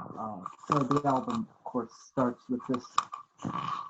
So the first segment here, Crosstalk 1, Auto and Allo, and Long Road Home is going for much more of his kind of recent efforts of kind of the age of era of the sound. I find this, because I found age of to be a little underwhelming. I also found this section to be a little underwhelming, and I found Lotan's ideas here particularly ear-grabbing. I just found it kind of all slopped into itself here. The second suite is where I think things start to have an uptick in quality. We get tracks like I Don't Want to Love. We get tracks like the Weather Channel. That's the song I really like. I thought the use of like sampling and plunderphonics here, where this is kind of a transitionary point in the record where it starts to use these kind of plunderphonics, more recent elements of his sound to varying degrees. I thought the track that featured The Weeknd, I thought his feature was a little tangential. It didn't really work for me personally. But I think as a whole, though, not as a whole, I think as a whole, this part of the record is kind of emblematic of what's going on here as a grand picture. That it is a lot of ideas being kind of thrown at the wall, a lot of interesting sound play, but I find a lot of it is, for me at least, most of the time, far too scattershot for it to really land home with me. Like, I think the experience of just this record washing over you as these continually progressing songs, which I think the way these tracks flow into each other, connect and combine is all very well done. I just find that the track list itself lacks a lot of moments I find particularly distinct that stand out. Although that's not to say that it is without those, because you've got, I think, songs like Imago, which also work incredibly well, with this kind of weird Imagine sample at the beginning. And that, speaking of which, is the part I enjoy most about this album. It's very plunderphonics, kind of 2010s, like early 2010s Daniel Lotan era, where he's using a lot of heavy sampling to create this really thick atmosphere. I think that's the coolest stuff on here. Yeah. And my other big kind of grievance here is I just feel with all of the crosstalk songs and tracks like Shifting and Answering Machine and Echo Bow, a lot of time is being spent on transitionary points. And while that works as I mentioned earlier, as this kind of let it sit back and let the experience kind of roll over you, I feel laser focusing in on the track list just doesn't really work for me. So it's a record where there's a lot of elements I like about it. I think it's a good experience as a whole. I just think the individual kind of atomistic this song experience is not my cup of tea, but that's just what I have to say. A totally fair take. I will say, because I hear this complaint a lot about short interludes and stuff, and I definitely understand the opinion. It's just not something I've ever really been able to align myself with, especially in this case, because like it's a 47-minute record. Yes, when you look at the track list, there's a lot of like individual interlude tracks, but they add up to like less than 2 minutes of the album. So it doesn't bug me. I definitely understand it bugging other people, but it doesn't bug me, and I'm okay with it because of the way that it ties into the concept of the record as well, which I will go into when I do my review. Yeah, but I definitely do understand. It's kind of like, it does make the whole thing look a bit unwieldy on paper, but as an experience, I think it does work in this case for me. But yeah. Yeah. Does someone else want to go next? Anyone? Sure, I'll go ahead. This is going to be like a fucking unicorn sighting because August is mid on the electronic album and Jake likes it. What the fuck is that about? Well, I'm only really familiar with Oneohtrix Point Ever because of his film stuff. I've listened to the Good Time score a lot. It was a staple in my holiday retail playlist last year because just sort of evokes that level of anxiety. Yeah, but I like his film stuff a lot. Wait, so Jake, I feel that, Jake, is this the first studio Oneohtrix Point Never album you've heard? Okay, Yes, it is. That's interesting. So I'm going to make a recommendation on the spot. Okay, good. Because I think you would really dig Garden of Delete. Because it's kind of like a more aggressive. That's a wonderful title. Yeah, I've read someone describe it as like a hyper grunge album, but there's without guitars. Okay. So like it's just really kind of aggressive instrumentals and shifting pieces, and I think you'd really dig it. Okay, well, I will check that out. I've just downloaded that. But I'm glad just because I didn't really know where to like start with him, just because this is my first formal Oneohtrix Point Never album. And I tried to sort of summarize my thoughts on like each track individually here, but just as a whole, I want to come off without being like super plebby and just be like, it's a vibe. But I really just like the sound play here, the textures of the sound. I like the way that they combine chaotically. There's a lot of like moments here. Like I'm not like really super familiar with like Plunderphonics and all that, but like every time I listened to this, it just sort of felt like I was hearing something new. There was just sort of something in the mix that would leap out of me. Like there's like moments of where it's like so like kind of overwhelming and chaotic that you just sort of like you get something different. Like it's a fucking like random generator of sound for some reason, but it's like, it's still the same song. And I just like how it combines the samples expertly, like just sort of progressively bobs and weaves out of these passages like it's a fucking expert boxer evading punches. And I just love listening to the ways that he manipulates and distorts these things. It's like satisfying, it's crunchy, it's immediate in a way that not a lot of like electronic music is. Like immediately the record starts out and you just sort of have this like brain melt moment of just overwhelming fucking like whoa. And like it goes into like, and what Tyler said about like the interludes is that they actually don't bother me here, is that I think there's enough like sound play going on within the interludes themselves that is interesting and different enough from the tracks that they lead into for me to just be like, oh, okay, I feel like this wouldn't entirely feel out of place if it was like baked into the song itself. And just like uses a transition just because it feels like a bookend to many of these passages and like a just sort of a sweet kind of way. And it wouldn't bug me. But like if you just want to listen to individual songs on their own without these, sort of transitionary passages, like I get that too, but it sort of allows you to skip them if you want to. Yeah. But and also like the whole thing is kind of, I think, intended to simulate the experience of kind of like switching dials on a radio and like all these different frequencies. And so I guess the purpose of interludes is to kind of signal a moment of change.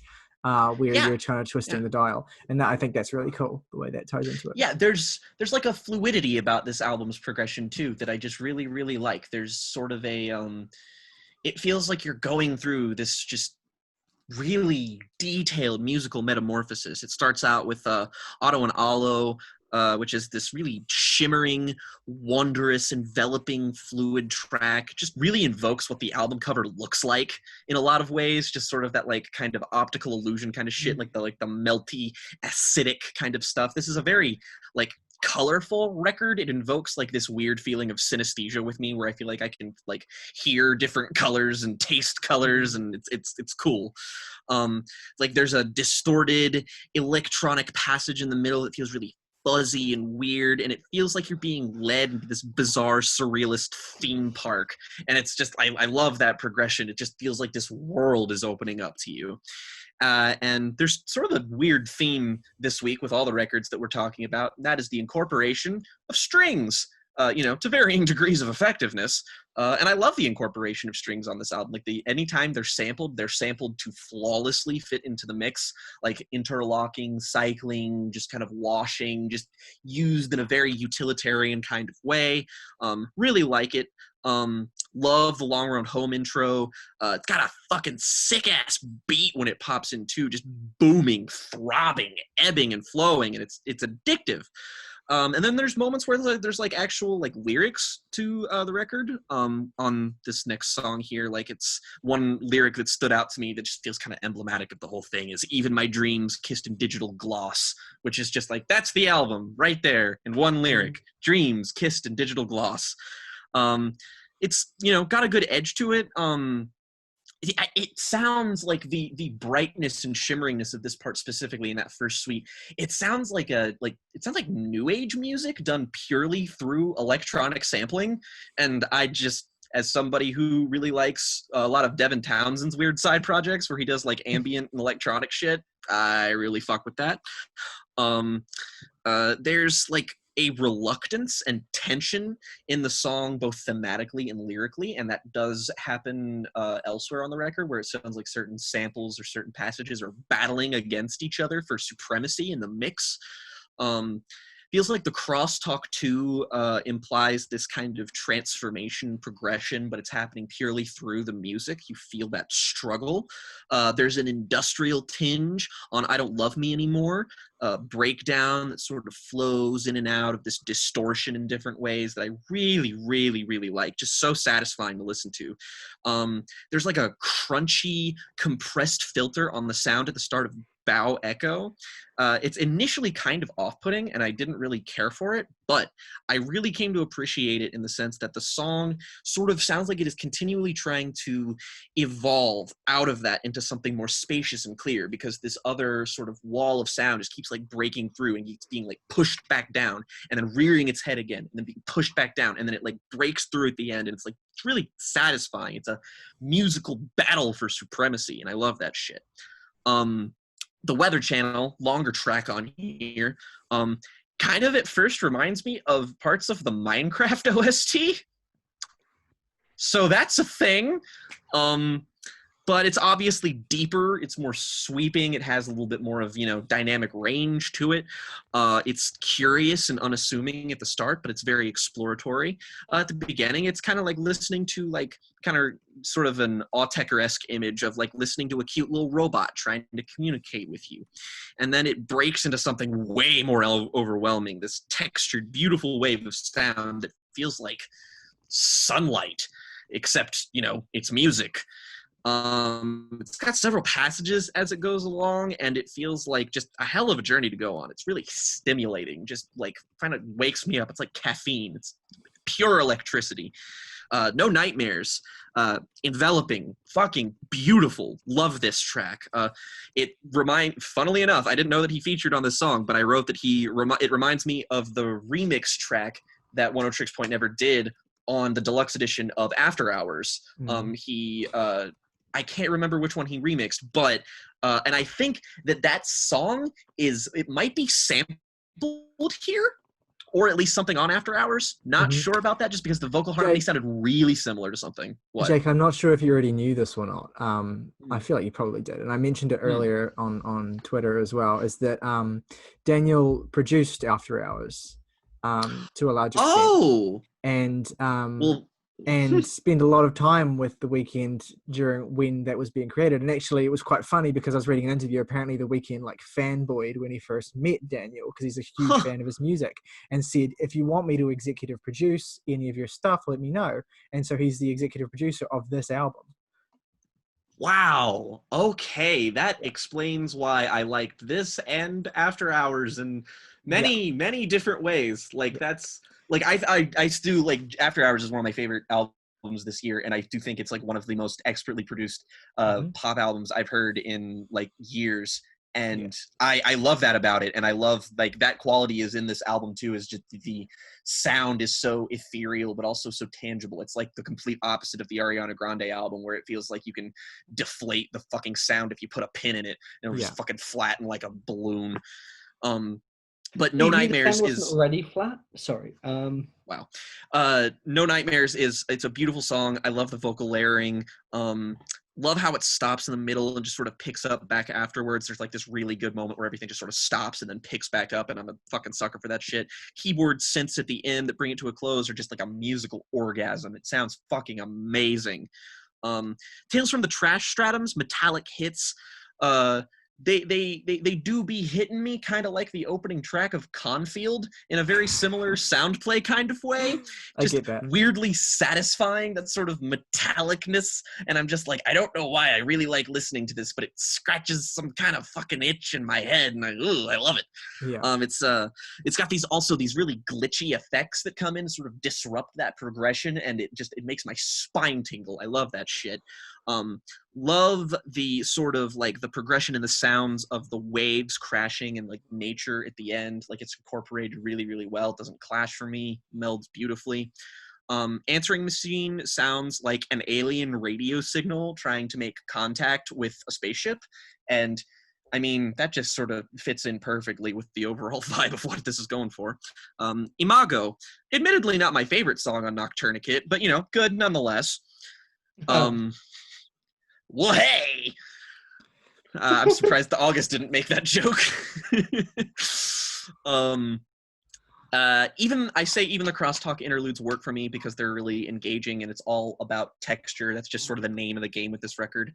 Lost But Never Alone is so discordant and lonely sounding, and when it snaps into that proper beat in the middle of the song, it's like being hit with like a splash of cold water. It's just like, whoa! And I love that shit. Love the sound play on Wave Idea with like the nature and lush just sort of synths that break in, and it's like listening to a bright summer morning. And it's just such a colorful sounding record, like as kind of the cover sort of implies, this sort of like optical illusion sort of melting into this kind of acidic iridescent meltiness that just sort of that's very much the vibe that the album gives off. And then there's Nothing Special. It starts out and it's so fucking sad. It's so lonely and forlorn. The synths are brittle. The vocals are distant, and it's like an electronic dirge. And this song and this album overall is so poignant and forwardly emotional. It makes me think. I mean, it did make me think of Sign at multiple times, where it's just sort of that sort of waviness. It's just that. This album just kind of, it hit those dopamine glands a little bit more for me. This is sort of like this, when I think about what I go to for electronic music and why the kind of shit that I really enjoy in the genre, this is what I think of. I think the production on here is expert. I love the progression. It's not like, I think it's a really consistent listen. I just think it's a really, really well-rounded record, and I did not expect to like it this much, and I really, really, really do. It's awesome. I'm so thrilled to hear that. And a great review too. Like, it's difficult to describe the way music like this sounds. So yes, it is. it's always really nice when someone gets it like that. I've struggled a lot with it, to be honest. You're very, very good at it. Yeah. Saoirse, what do you think of this album? Okay, so I like it a bunch. Probably not as much as you or Jake do. But I'll get on to my mental process to coming to that conclusion. So I have liked what this guy's done a lot in the past. That being said, I've liked it the most when I felt like it is being structured around someone else's story in soundtrack form, if that makes sense. Like, I think the score that he did for Uncut Gems is off the fucking charts in terms of how much music satisfies my dopamine receptors. When it comes to this, it is more chaotic, more glitchy, spliced up, cut up, put back together again with Scotch tape. And it's been interesting to hear people celebrate it and criticize it for both of those elements, because what I came to as a conclusion was that I totally respect what the album's doing, and I think it's incredibly artistically valid and well put together. But sometimes you have to admit when an album is kind of above you, and to pretend like I don't want to put blame on the album because it does what it wants to do really well. It just missed me a little bit. That's and fair. And that's it's good to admit that as well, because some people feel like they can't admit that and they need to make up criticisms. And sometimes that is just the way it is with albums. It's just not. Especially albums of this kind, I think that's just comes with the territory, Yeah. And like, I've been on this podcast a lot, really celebrating albums that I love specifically for the elements of this album that I'm talking about. Like, I've championed like Trout Mask Replica on this podcast before. But yeah, and I like it a lot. I will very happily listen to it. But what I often find my brain doing is struggling to hold on to it while I'm listening to it. And that's not the album's fault per se. We're just not, it's just like we've gone on a date and we're two very interesting people, but we're just like, we're not picking up on each other's punchlines. Like, like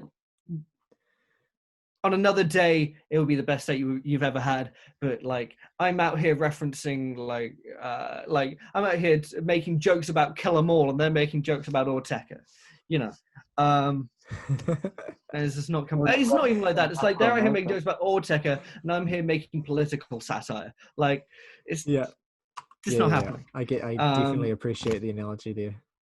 Yeah, but I loved I Don't Love Me Anymore as a song. And I think the closing stretch really resonated with me despite this, except for the song Shifting, which is reminding me too much of Rip the Slit by Kiki for me to be happy. Arca, thank you. The reason it reminds you of that, Saoirse, is that Arca is on that song. Oh, that would make sense. But I thought that was it, but I didn't see them listed in the features on my streaming service. So I was like... Yeah. That's fair. But yeah, the other songs on that closing stretch, Lost But Never Alone is so fucking good.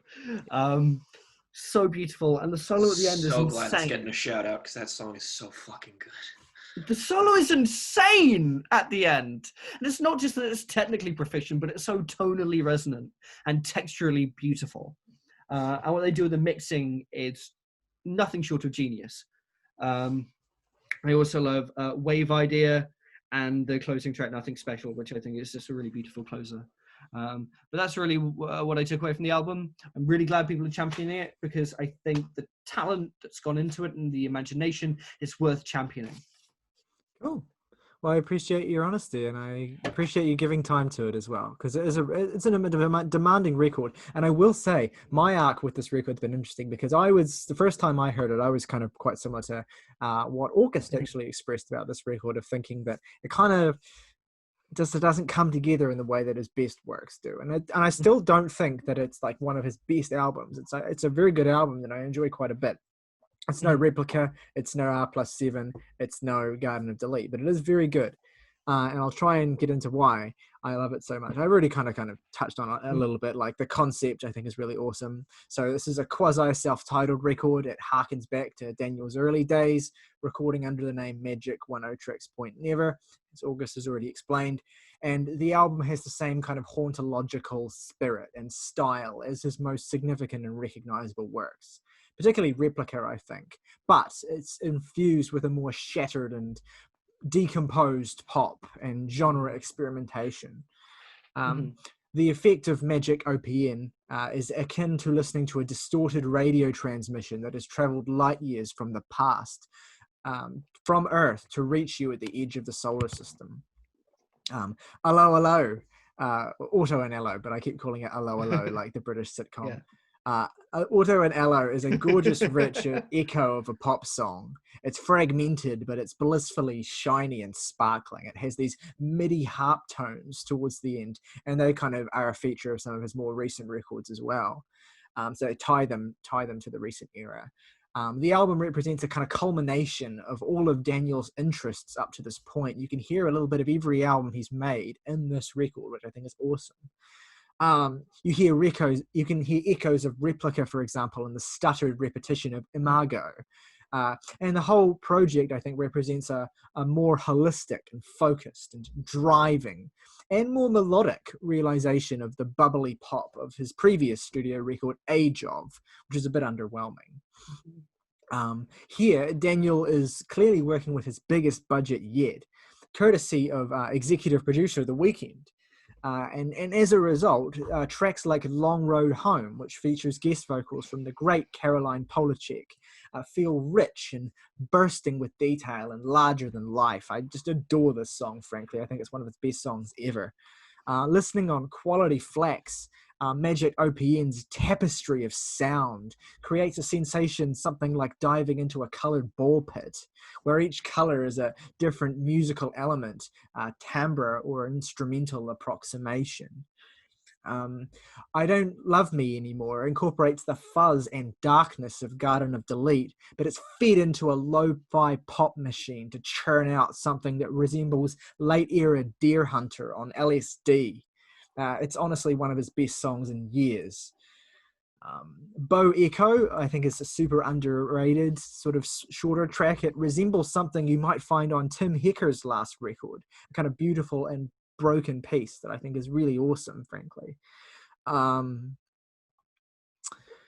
The record is structured in a way that disorients immediately with its many interludes and its constantly shifting feel, but it's actually quite coherent and meaningful once you orient yourself. This is where multiple listens are essential, I think. It took me like 4 listens to fully get the measure of this thing, and then I just wanted to keep listening because I was still discovering new stuff at that point. Each crosstalk interlude heralds a new act of the album's progression, and overall, like holistically, it moves through blissfully melancholic and fractured pop towards the beginning to these kind of like forgotten feeling hauntological electronic ballads in the midsection to then a reserved and beautiful conclusion.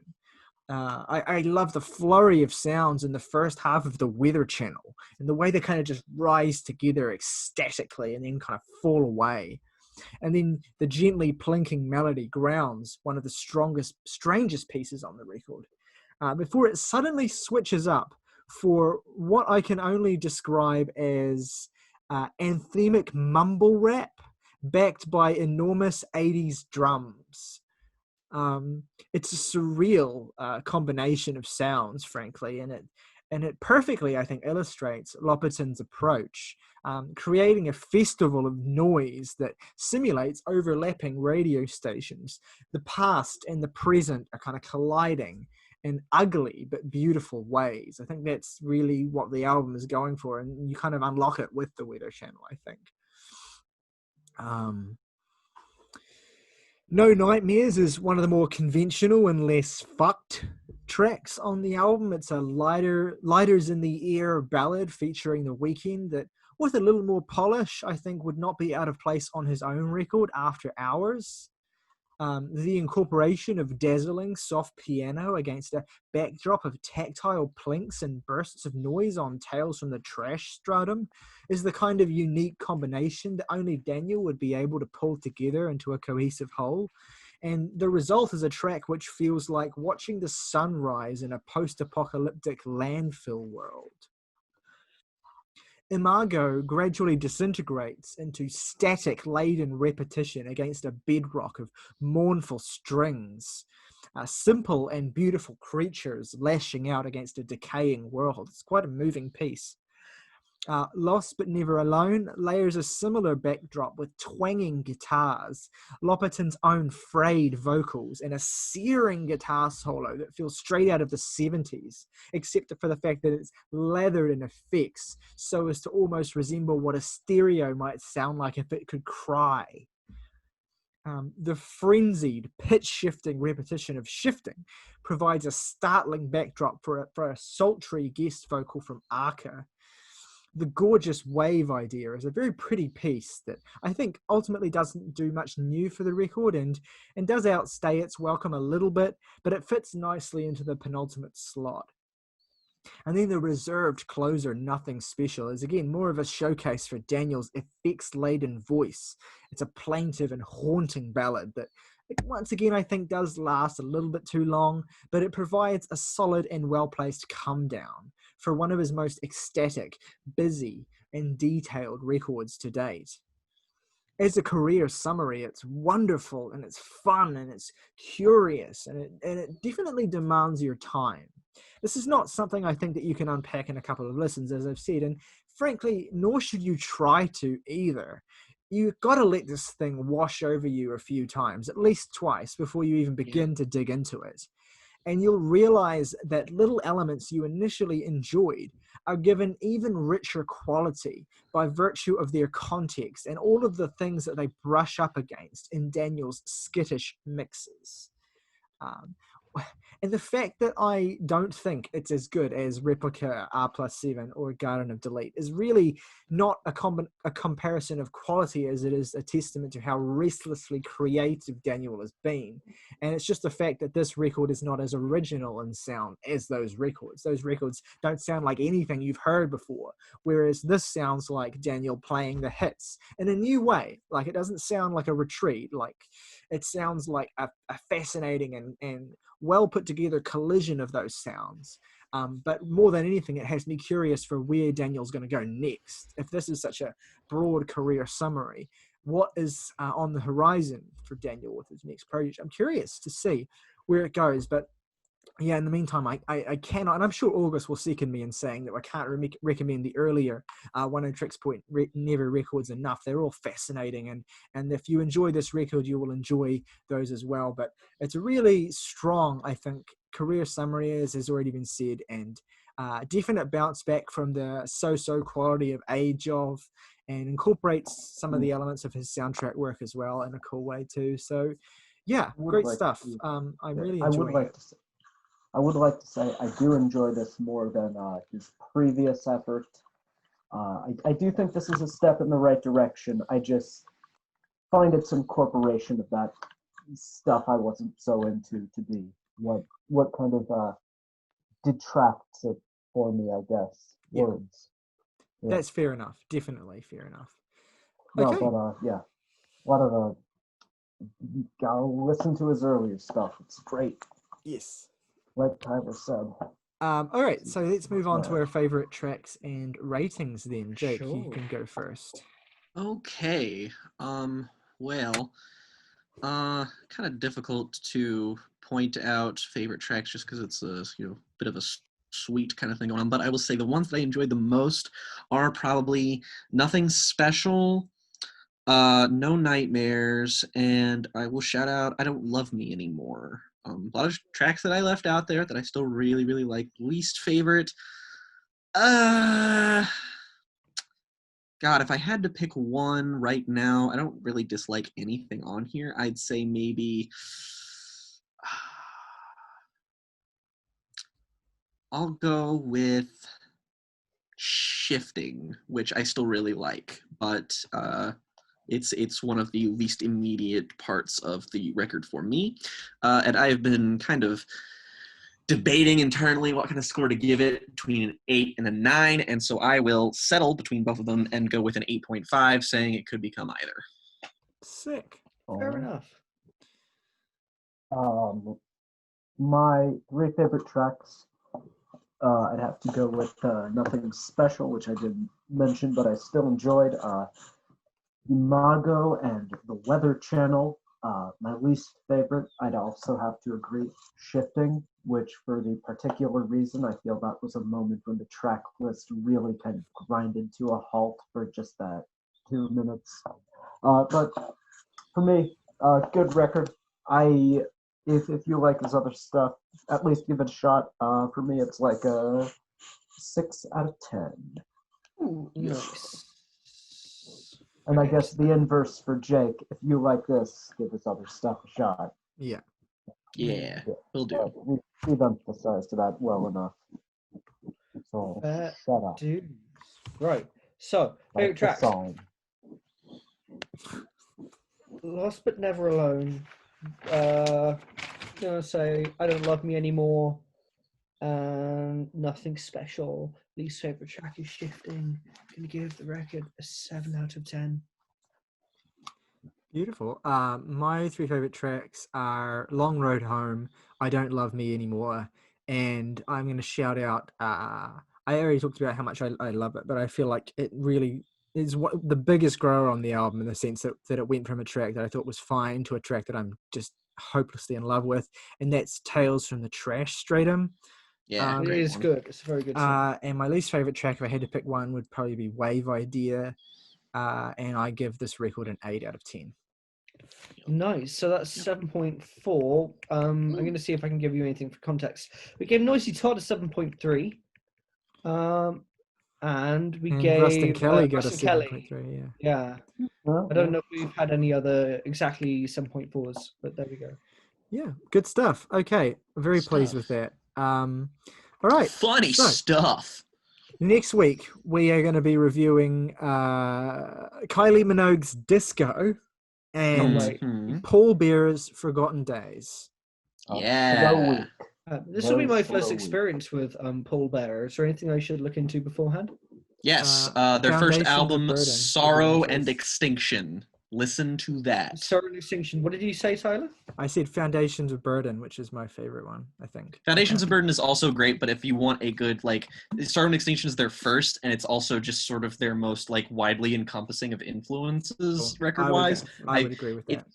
It's probably best you listen to that just to see the progression, because Forgotten Days is certainly a far cry from it in a lot of ways, sound-wise. Mm-hmm. Cool beans. Okay. Well, that'll be a very exciting week. Also, if you want some Kylie Minogue prep, listen to Impossible Princess, which rules and is not yet talked about enough. Yeah, we do often talk about sort of more prestige artists like Lamb of Gods and Napalm Death, who are sort of very storied. So I'm very excited to cover Kylie Minogue. Very different sound. But yeah, a new album by a very still exciting pop artist, I think. Definitely. So let us know in the comments below what you think of Ariana Grande's Positions and Oneohtrix Point Never's Magic Oneohtrix Point Never.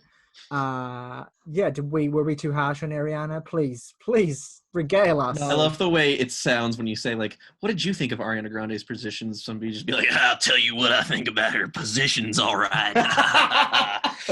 Something tells me that you've definitely been accosted by someone like that in a bar. Yeah, I can't imagine what that's like. Okay, so that's that. Hello, I love you. I love you too, honey. We have a really good audience, a good fan base. They're nice to us. Thank you. Keep watching. Rock over London. Rock on Chicago. Rock on Chicago. Kleenex, trusted care.